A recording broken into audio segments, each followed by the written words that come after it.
Very good morning children, how are you all? Hope you all are doing great. तो अभी आज हम वापस नया एक पोम शुरू करेंगे जो आपके बुक में है, the ant and the cricket. All right, so it's in page number 21। तो मेरे साथ साथ जुड़े रहिए बेटा। तो हम पोम मेन इंपॉर्टेंटली आपके बुक्स में से करेंगे, क्योंकि उसमें हम आपको पोएटिक डिवाइसेस सिखाएंगे, कैसे राइमिंग स्कीम जो है पहचानना है, ये सारी चीजें हम आपको बताएंगे। तो आज हम ये पोम जो कर रहे हैं, the ant and the cricket. तो क्या लिखा है बेटा? Adapted from Aesop's fable. अभी एसॉप्स क्या है बेटा? एसॉप एक कवि का नाम है, उनके फैबल से लिया गया है। अपोस्ट्रोफी एस क्यों लिखा है बेटा? क्योंकि जब भी आपको बोलना है उनका है, जब उनका पोसेशन बताना है, तो ये एसॉप्स का फैबल से लिया गया है। अभी फैबल्स क्या है? क्या है बेटा फैबल्स? फैबल्स वो होते हैं, फैबल इज अ स्टोरी। क्या है बेटा? Fable is a story often with animals as characters. हमेशा अक्सर जो है, इसको ऑफ्टन भी पढ़ सकते हैं, ऑफन भी पढ़ सकते हैं। तो ऑफन जो है, एनिमल्स और एज कैरेक्टर्स, यानी कि एनिमल्स को ही किरदार बना के रखते हैं। ओके, तो हमने क्या बोला था कि ये जो ली गई है एसॉप्स फैबल से लिया गया है। और फैबल क्या है? एक कहानी होती है। कहानी किसकी? हमेशा एक एनिमल्स को किरदार बना के हमको कुछ ना कुछ बताना चाहते हैं, यानी कि कोई मॉरल, कोई संदेश जो हमारे लाइफ के लिए इम्पोर्टेंट है, वैसे कुछ बताना चाहते हैं। ऑल राइट, सो हम क्या करेंगे, ये जो पैराग्राफ है यहाँ पर जो लिखा है आपके टेक्स्ट बुक में, पोम शुरू होने से पहले ही वहां पर ऊपर दिया गया है।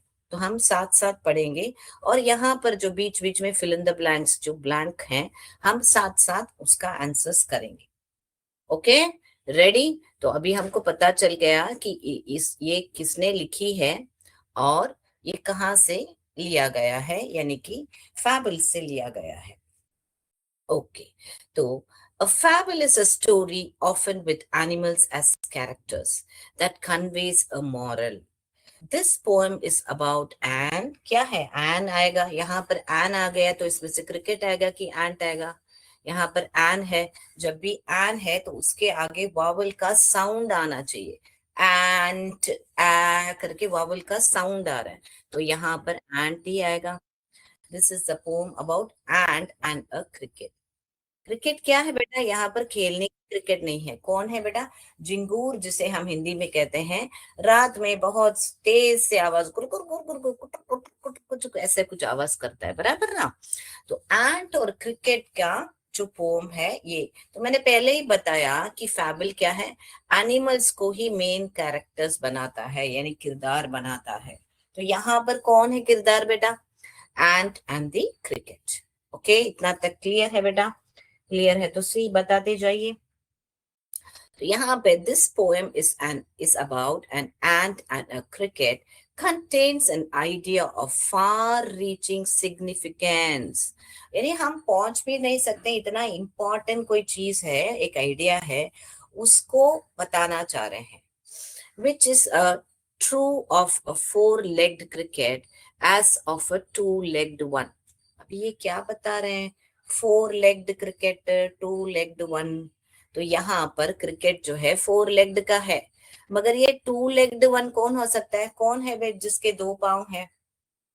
दो पांव किसके हैं बेटा? हाँ जी हाँ, हमारे हैं।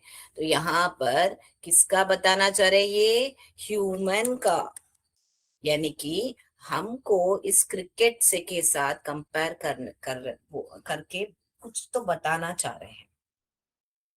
Surely you have seen a cricket that has two legs। और क्या कवि कह रहे हैं कि जरूर आपने ऐसा एक झिंगूर देखा होगा जिसका दो पांव है। कौन है वो झिंगूर? हाँ जी हाँ, वो हम ही हैं, ह्यूमन, कि आपने देखा होगा। तो क्या बताना चाह रहे हैं कि ये झिंगूर जो है क्या करना चाहता है, करके क्या बताना चाहते हैं? क्या बताना चाहते हैं बेटा? बताइए मुझे, कुछ आइडिया है आपको? तो जो नेगेटिव क्वालिटीज ह्यूमन में है, जो काम पोस्टपोन करने की, यानी कि मैं कल कर लूंगा, बाद में करूंगा, ऐसी कोई चीज है। तो ये ही कुछ मॉरल संदेश देना चाहते हैं इस कविता में, कि ये जो क्रिकेट है कुछ काम नहीं करता है, सिर्फ दूसरों से काम कराता है, या तो फिर अ, बाद में कर लेंगे, ऐसा कुछ एटीट्यूड है। तो ये एंट जो है बहुत, हम सब जानते हैं, चींटी जो है बहुत मेहनती होती है, बहुत छोटी सी है पर बहुत डिसिप्लिन्ड और बहुत ही मेहनत करती है। तो इसीलिए इस पोम में कंपेयर किया गया है एंट और क्रिकेट का। इतना तक क्लियर है बेटा? कुछ लाइन समझ में नहीं आया, रिपीट करना है तो मुझे बता दीजिए बेटा, मैं रिपीट कर देती हूँ। अगला आपको कौन सा लेसन चाहिए, किस में आपको मदद चाहिए, तो वो भी मुझे टाइप करके बता दीजिए चैट बॉक्स में, तो हम पता करेंगे आपको। तो पिछले क्लास हम कलेक्टिव नाउन देखे थे, उस पर आज मैं एमसीक्यू भी रखूंगी। आज हम कितना कविता पूरा कर पाते हैं वो करेंगे, अगली कक्षा में हम कंटिन्यू भी करके इस पर हम इसके पोएटिक डिवाइसेस भी करेंगे। ऑल राइट, तो ये अभी तक क्लियर है? तो क्लियर है, बताइए बेटा। तो मैं आगे बढ़ती हूँ, इसमें आपको लिखने की कुछ जरूरत नहीं है, ये सारा आपके बुक में ही है। ओके, तो हमने समझ लिया कि फैबल क्या है, और हमने समझा इस कविता के कवि कौन है। Right, yes. फिर अभी पोम साथ साथ करेंगे, आप लोग मुझे आंसर्स बताते जाइए। तो पहला पोएम का जो पहला, जिसे हम अगर प्रोस में आ गए तो पैराग्राफ कहते हैं, इसे हम स्टैंजा कहते हैं। क्या कहते हैं बेटा? Stanza, STANZA। क्या कहते हैं? STANZA, इसे हम स्टैंजा कहते हैं। तो पहला स्टैंजा हम साथ साथ पढ़ेंगे। ओके। असली यंग, यंग कौन था? जवान कौन था? क्रिकेट था, यानी जिंगूर जिसे हम कहते हैं। राइट। अकमस्टंड कैसे पढ़ने का? अकस्टम्ड, ये ऐसे डिवाइड करके पढ़िए बेटा, तो आपको इजी हो जाएगा। ये अक, एसी अक पढ़िए, कस पढ़िए, टॉम्ड, ईडी जो है एड पढ़ते हैं। अकस्टम्ड कैसे पढ़ते हैं बेटा? अकस्टम्ड टू सिंग, यानी कि अकस्टम्ड मैंने हमेशा, वो क्या है, उसको गाना गाने की आदत है करके बता रहे हैं। Okay, yes, right. तो फिर क्या है, यानी कि हैबिट जिसका होता है उसको ही बोलते हैं अकस्टम्ड। तो ये एक सिली क्रिकेट था, वो किसका आदत था? उसको गाना गाने की आदत। Accustomed to sing through the warm sunny months, यानी कि जब सनी है, यानी जब विंटर समर सीजन होता है ना, तो जब सनी होता है, जब वार्म होता है, तब क्या करते हैं बेटा? जो इंसेक्ट्स होते हैं सब क्या करते हैं? सनी समर में बहुत सारे फूड कलेक्ट करते हैं। तो जब विंटर आती है या बारिश का मौसम आता है, तब क्या करते हैं? अंदर छुप के बैठ जाते हैं। मगर यहाँ पर इसने क्या किया, जिंगूर ने? असली यंग, इसमें यंग यंग करके खास करके क्यों बता रहे हैं? अगर बूढ़ा हो तो भी हम मान लेते कि चलो बूढ़ा हो गया, उससे नहीं हो रहा है, मगर बहुत ही जवान था, जवान क्रिकेट था। वो क्या किया, जो हमेशा गाने की आदत थी, कि कभी गाना गाया उसने through the warm sunny months, जब बहुत ही वार्म था और सनी मंथ्स थे, तब वो बहुत ही गाना गा के अपना टाइम पास कर रहा था। Of gay dash and spring, तो यहाँ पर क्या है बेटा आपके बुक में? Of summer springs. Okay, of summer springs, तो यहाँ पर ऑफ ये summer springs. began to dash when he found that, began to complain, यानी कि शिकायत, क्या करने लगा? जो क्रिकेट है, complain, when he found that at home his cupboard was, कैसा था उसका कबर्ड? empty। अब टाइप करते जाइए answer, empty and winter was come, और जो है विंटर जो है आ गया था। ओके बेटा, तो क्या हुआ? सिली क्रिकेट था और यंग क्रिकेट था। सिली यानी कि जैसे बेवकूफ होते हैं, वैसे सिली था और जवान भी था। और उसने क्या किया? पूरा सनी गाना गा के अपना ये टाइम पास करता गया, और फिर शिकायत करने लगा कि मेरे घर में मेरे कबर्ड सारे एम्प्टी है, यानी उसमें कुछ नहीं है, और जो है विंटर जो गए आ गया है। तो यहाँ पर बेटा राइमिंग वर्ड्स देखिए बेटा, राइमिंग वर्ड्स देखिए, यहाँ पर सिंग है और स्प्रिंग है, होम है और कम है। ठीक है, तो राइमिंग वर्ड्स हैं। तो अगली कक्षा में हम राइमिंग स्कीम भी देखेंगे इसका। ऑल राइट, तो राइमिंग स्कीम कैसे पता करते हैं, जैसे कि ये सिंग है, उसके बाद में यहाँ पर खत्म होता है, तो ये स्प्रिंग है, दोनों सेम है, तो ए ए हम लिखेंगे। और यहाँ पर होम में खत्म हो रहा है, मगर ये इंग में खत्म हो रहा है, तो ये दोनों मैच नहीं हो रहे हैं, इसीलिए हम यहाँ पर बी लिखेंगे। और यहाँ पर भी होम कम, तो में खत्म हो रहा है, तो ये दोनों बी में। तो ये पहला स्टैंजर में राइमिंग स्कीम क्या है बेटा, ए ए बी बी है। तो राइमिंग वर्ड्स अलग होते हैं बेटा, राइमिंग वर्ड्स यानी कि जो सेम सेम साउंड करते हैं, जैसे सिंग और स्प्रिंग जो है राइमिंग वर्ड्स हैं। मगर राइमिंग स्कीम क्या होती है बेटा, एक एक स्टैंजर में कवि ने कौन से लाइन में वो राइमिंग वर्ड खत्म किए हैं, तो उसे ही राइमिंग स्कीम बोलते हैं। क्लियर है, तो क्लियर बताइए बेटा, सी करके टाइप कीजिए। तो ए ए बी बी इस राइमिंग स्कीम है इसका। ऑल राइट, अभी आगे बढ़े हम। यस, चलिए, इतना तक क्लियर है, लिख लिया राइमिंग स्कीम आपने। राइट बच्चों, तो हमें कहा क्या पता चला कि गाना गा के अपना समय व्यर्थ व्यर्थ यानी व्यर्थ कर दिया, और उसके जो भी खाना कबर्ड सब खाली पड़े हैं।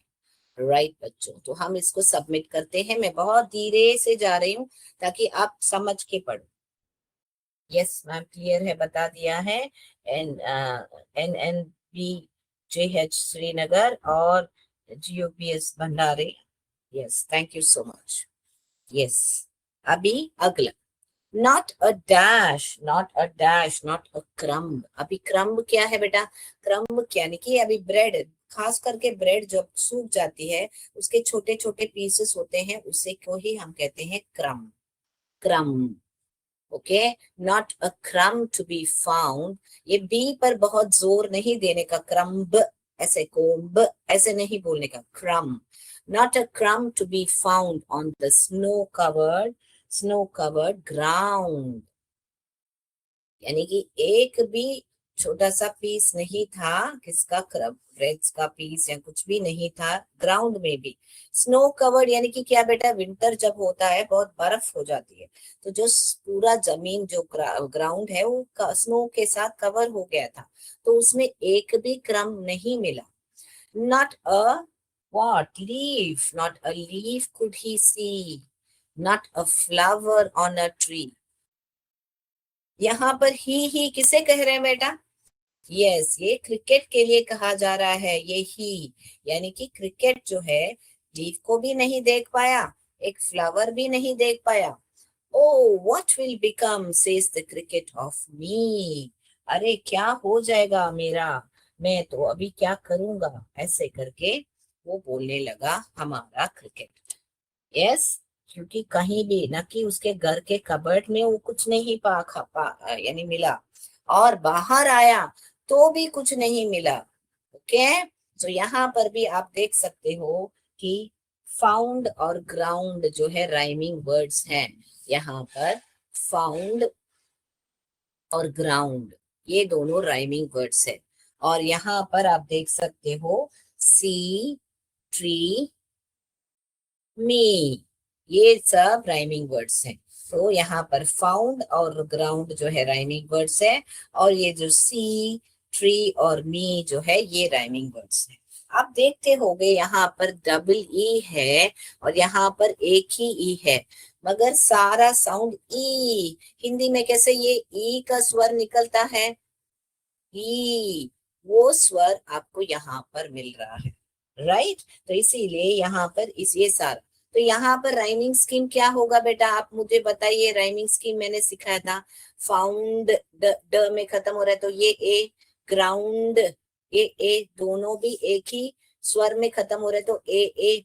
अभी ये ग्राउंड ड में खत्म हो रहा है, मगर यहाँ पर ई में खत्म हो रहा है, ये दोनों मैच नहीं हो रहा है, तो इसीलिए ये होगा बी। अभी ये जो है बी, जो सी जो है ट्री के साथ मैच कर रहा है, और ये जो मी है ये मैच कर रहा है। ये एक ही लाइन है, ये हो और ये एक ही लाइन है, आपके बुक में आप देख सकते हो, तो इसलिए यहाँ पर नहीं देखने का। तो ये सारा बी बी। अभी इस स्टैंजर में राइमिंग स्कीम क्या है बेटा? इस स्टैंजर में rhyming scheme A A B B B है। पिछले स्टैंजर में राइमिंग स्कीम क्या था बेटा? ए ए बी बी था, बराबर। पिछले स्टैंजर में ए ए बी बी था, क्योंकि वहां पर 4 लाइन केवल थे, यहाँ पर 5 लाइन है, तो यहाँ पर ए ए बी बी बी है। क्लियर है बेटा? राइमिंग स्कीम समझ में आ रहा है? डिफरेंस बिटवीन राइमिंग वर्ड्स और राइमिंग स्कीम समझ में आ गया ना बेटा? तो यहाँ पहले स्टैंजर में हमको पता चला वजह कि क्यों वो खाना इकट्ठा नहीं कर पाया, क्योंकि वह अपना समय जो है गाना गाने में बर्बाद कर दिया उसने समय। हाँ, गाना गाना कोई बुरी बात नहीं है, मगर अभी जैसे मान लीजिए आप लोग हमेशा बोलते हो मुझे खेलना अच्छा लगता है, तो आप खेलते ही रहो, तो क्या बेटा वो सही है? पढ़ना भी तो चाहिए बेटा। तो पढ़ने के टाइम पढ़ना चाहिए, खेलने के टाइम खेलना चाहिए, करेक्ट? तभी आपके मार्क्स आएंगे। और आपका मार्क्स की बात तो छोड़िए, पहले आपका दिमाग, आपको अगर तेज करना है तो आपको ज्ञान तो पक्का चाहिए। Marks comes later. तो कभी भी बेटा पढ़ना है, अपने लिए पढ़िए। अगर आप अपने लिए पढ़ोगे और अपने लिए स्वयं काम करोगे, मम्मा पापा के लिए, आपके टीचर्स के लिए या मेरे लिए पढ़ोगे, तो आपको उसका फल नहीं मिलेगा। अपने लिए पढ़ोगे तो मार्क्स तो कहीं नहीं गए, ऑटोमेटिकली आपके मार्क्स आपके सामने रहेंगे ही रहेंगे। तो इसीलिए बेटा क्रिकेट जैसा सिर्फ गाना गाना या खेलना में अपना समय बर्बाद मत कीजिए। जो पढ़ाई करनी है तब पढ़ाई करनी ही है।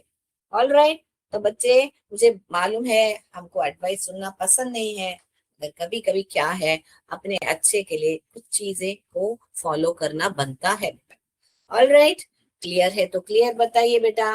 तो अभी हम आगे बढ़ेंगे हमारे अगले स्टैंजा। All right. तो यहाँ पर ये सारा हमने मार्क कर लिया है, राइमिंग वर्ड्स और राइमिंग स्कीम। राइट। अगला हम फोर्थ, आई मीन 1 2 स्टैंजा कर लिए, अभी थर्ड स्टैंजा पर जा रहे हैं, फिर हम जाएंगे हमारे एमसीक्यू पर। At last, by dash and at last by starvation, starvation and famine। इसको कैसे पढ़ना? फेमाइन करके नहीं पढ़ना, MINE माइन होता है, इसलिए फैमाइन ऐसे नहीं पढ़ने का, फैम इन पढ़ने का। ये ई जो है साइलेंट है। क्या है बेटा? इसको कैसे पढ़ोगे आप? इसको कैसे पढ़ोगे? फैम, मिनट में यहाँ पर लिख के बताती हूँ आपको। इसको कैसे पढ़ोगे? फैम और इन ऐसे पढ़ोगे। जब ई लास्ट में आता है वो साइलेंट होता है, तो फेमाइन नहीं पढ़ने का, इसको फैमिन करके पढ़ने का। Okay, right. तो फैमिन क्या है बेटा? पहले अकाल होती है, जब खाना ही नहीं रहता है तो उसे अकाल कहते हैं ना। तो अगर खाना ही नहीं रहेगा तो भूखे मरेंगे, तो उसको ही स्टारवेशन कहते हैं। ये STAR स्टार है, वह VA वे, TION शन है, starvation। Okay.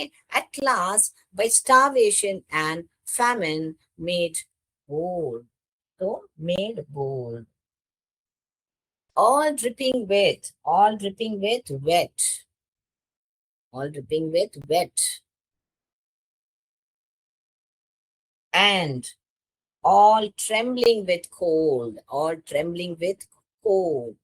Away he set off away he set off, क्या आता है बेटा? set off to a miserly ant to see if to keep him what? To keep him alive he would grant। अभी हम इसका meaning समझेंगे, हमने अभी कंप्लीट कर लिया है, मीनिंग समझेंगे। At last by starvation and famine made bold। तो बोल्ड यानी कि यहाँ पर बड़े बड़े अक्षरों में लिखना नहीं है, यानी कि सच सामने आ गया, अभी आपको बिना कोई खाना नहीं है, आपको भूखा मरना ही है, ऐसे करके एक सच जो सत्य जो आगे आ गया। All dripping with wet and all trembling with cold. तो वो पूरा भीग गया क्योंकि बहुत बर्फ है बाहर, और बहुत ही लड़खड़ाना, ट्रेम्बलिंग विथ कोल्ड, जब ठंडी लगती है ऐसे लड़खड़ाते हैं ना, तो trembling with cold. Away he set off a miserly ant. Miserly माने कंजूस, जिसे कंजूस होते हैं, एंड बहुत मेहनती होते हैं मगर कंजूस होते हैं, क्योंकि वे अपने खाना जो है किसी से शेयर नहीं करते हैं। To see if to keep him alive he would grant. तो उनको देखना थे, इसको किसको देखना था? क्रिकेट को देखना था। ये हिम किसको है? क्रिकेट के लिए देखना था उसको, कि अगर मैं जाके इस एंट से पूछूं कि मुझे कुछ दे देगा, ग्रांट यानी कि कुछ दे देगा ताकि मैं जिंदा रहूं। ये लाइन वापस पढ़ रही हूँ, देखिए बेटा। To see if to keep him alive he would grant. ये ही किसका है? ये ही जो है एंट के लिए इस्तेमाल किया गया है। यही जो है, ये ही जो है एंट के लिए इस्तेमाल किया गया है। और ये जो ही है, ये जो हिम है, वो क्रिकेट के लिए इस्तेमाल किया गया है। क्रिकेट के लिए, ओके, क्रिकेट के लिए, राइट। तो आपको ये जो प्रोनाउन है समझना है, ये हिम किसको कह रहे हैं, ही किसको कह रहे हैं। ओके। तो हम क्या करेंगे, उस इतना तक रोकेंगे कि अभी उसको पता चल गया कि वो भूखे मरने वाला है और वो बहुत ठंड से कांप रहा था। तो उसने सोचा कि चलो मैं एंट के पास जाता हूँ, ताकि मैं देखता हूँ कि वो मुझे कुछ दे सकता है क्या, मुझे जिंदा रखने के लिए। तो यहाँ का राइमिंग वर्ड्स बोल्ड और कोल्ड राइमिंग वर्ड है। तो बोल्ड यहाँ पर है और कोल्ड तो दोनों ए है। और अगला लाइन खत्म हो रहा है एंट पे, तो ये बी हो गया। और ग्रांट, तो वापस ये बी हो गया। तो यहाँ पर भी कवि ने ए बी बी का राइमिंग स्कीम यूज किया है। और राइमिंग वर्ड्स आपका कोल्ड और बोल्ड राइमिंग वर्ड्स हैं। और यहाँ पर एंट और ग्रांट जो है आपका राइमिंग वर्ड्स हैं। तो मैं हर एक स्टैंजा में राइमिंग वर्ड्स और राइमिंग स्कीम खत्म कर चुकी हूँ आज, और आपको समझा भी चुकी हूँ 3 स्टैंजा। अगली कक्षा में बाकी जो 4 स्टैंजर है वो देखेंगे हम। ऑल राइट, तो अभी एमसीक्यू पर चलें। इतना तक क्लियर है? आपको अच्छा लग रहा है क्लास? तो मुझे बताइएगा जरूर। मैं आगे आपका एमसीक्यू कलेक्टिव नाउन्स पर होने वाला है। तो आप लोग अभी एमसीक्यू के लिए तैयार हो जाइए। तो आपका पहला सवाल आपके सामने है, तो इसका आंसर दीजिएगा बेटा। अ dash of players celebrated there victory. चलिए। A dash of players celebrated their victory. A team, B crowd, C bouquet, D flock. इनमें से क्या है? मैं आंसर्स के लिए वेट कर रही हूँ बेटा। A dash of players celebrated their victory. अब मुझे ये भी बताइए, आपको पोएट्री कैसा लगा? आपको यूजफुल लग रहा है ऐसे पोएट्री समझने से, या आपको सिर्फ ही सिर्फ ग्रामर क्लासेस चाहिए? ये भी मुझे बताते जाइएगा। राइट, चलिए अगला जाऊं मैं। A dash of players celebrated their victory. Which pair is correctly matched? कौन सा पैर यहाँ पर करेक्टली मैच किया गया है? यस, चंदापुर आंसर कर रहे हैं। हाँ, आपको बाद में हम आंसर डिस्कस करेंगे, तब आप आंसर जरूर बताइएगा। Thank you so much Chandapur.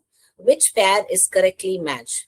कौन सा पैर जोड़ी जो है करेक्टली मैच किया गया है? School fish, heard ships, fleet Lions, swarm players.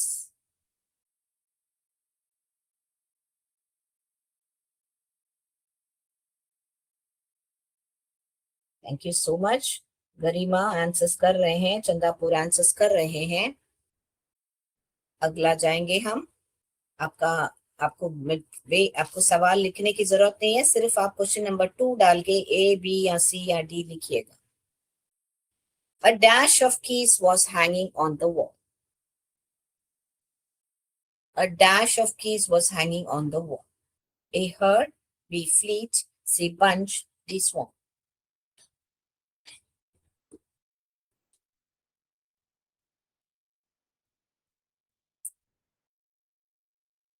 हो गया?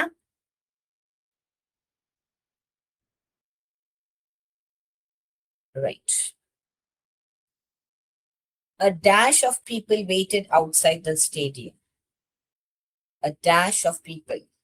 Pride, team, crowd या pile.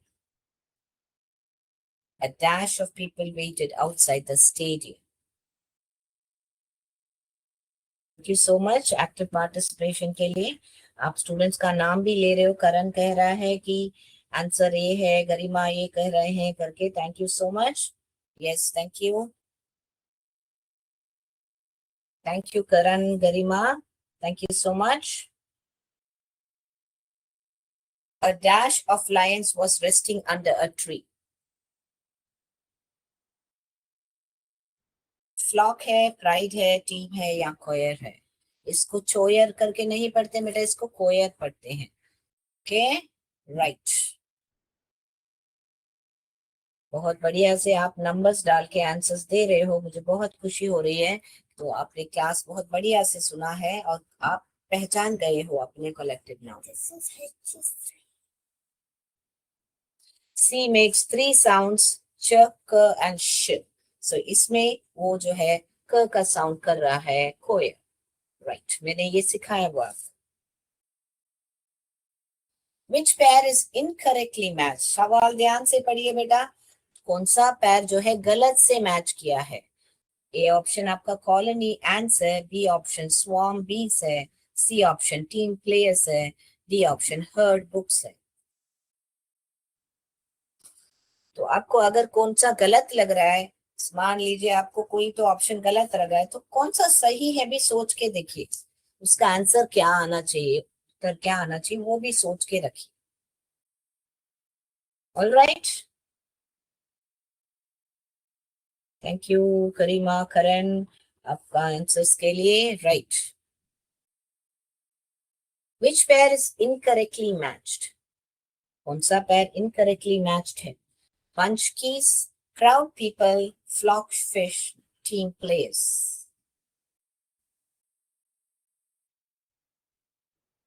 कोई प्रश्न छूट गया हो तो आप वापस बता सकते हो, मैं प्रश्न वापस दिखाऊंगी.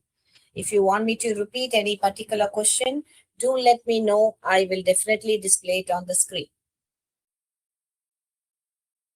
मैं एक एक सवाल को 2 बार रिपीट कर चुकी हूँ. अभी हम जाएंगे हमारा 8वां प्रश्न. A dash of ships sailed into the harbor. A flock, B pride, C fleet, D colony.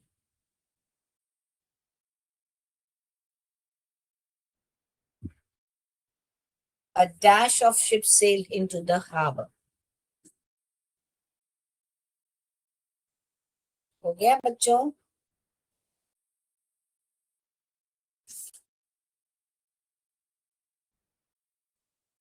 Which pair is incorrectly matched?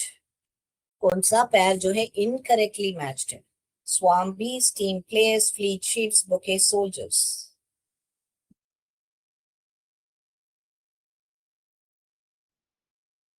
Which pair is incorrectly matched? हो गया बच्चों. तो लास्ट सवाल हम जा रहे हैं. A pile of dash. इसमें क्या आएगा, बुक्स आएगा, बुक आएगा. ए ऑप्शन बुक है, बी ऑप्शन बुक्स है, सी ऑप्शन की है, डी ऑप्शन कीज है. इसमें से कौन सा आएगा. अभी मैंने कलेक्टिव नाउन दिया है, आपको उसका करेक्ट नाउन चुनना है. ओके. तो ऐसे भी मैंने बोला था आपको, मैं पूछ सकती हूँ कि पाइल किसके लिए आएगा. अगर आएगा तो सिंगुलर आएगा या प्लूरल आएगा. ओके, हो गया बच्चों. अभी चले आंसर्स डिस्कस करने के लिए. तो चलिए आंसर्स डिस्कस करने के लिए हम जाते हैं.